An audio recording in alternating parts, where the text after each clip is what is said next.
it for a little while that actually education just by itself is essentially like social entrepreneurship, you know. And I saw an opportunity in the market because oil prices were very high at that point, and there's a new technology for doing heating and cooling using the ground, like drilling into the ground and using the temperature of the earth to make more efficient heating and cooling. And so that was becoming popular, and so we started teaching courses. And I created a lot of clothing at that time that resonated with a lot of people. I created this shirt that said, "You can't label me on the front," and on the black it said Black, African American, and then human, and it had Black and African American crossed out, just human circled.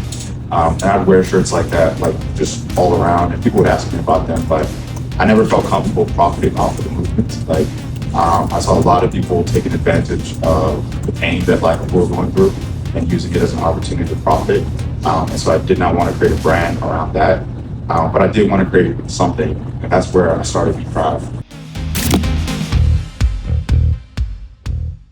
Now people have a pride in their lack of loyalty, and they call it omnibulous, that they will drink anything and they will try anything. And so now even a lot of, like, there's a new term in the financial reports called zebra drinking, where people will go into a bar or restaurant and they'll have one alcoholic beverage and then they'll have one NA beverage, non-alcoholic beverage, and then they'll have an alcoholic beverage different than the first one they had, and then an NA beverage. And it's just such a crazy, like, different, if you can't build brand loyalty, then how do you market, right? You have to be constantly like the edgy or the catchiest, or, you know, doing this new thing. It's a really tricky thing.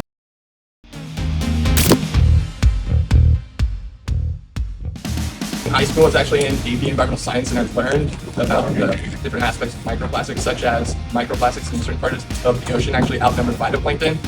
And phytoplankton is one of the building blocks of life in the ocean. I digress. But at that point, I knew something had to be done. So I was originally going to school for environmental engineering. The political landscape shifted, and I decided that ultimately business would be a better way to tangibly make an impact on whatever I'm doing. So that's why both my companies are really socially and environmentally driven. So then that's kind of how I ended up switching from environmental engineering to business. I double majored, got my BS, and then I just recently got my MBA.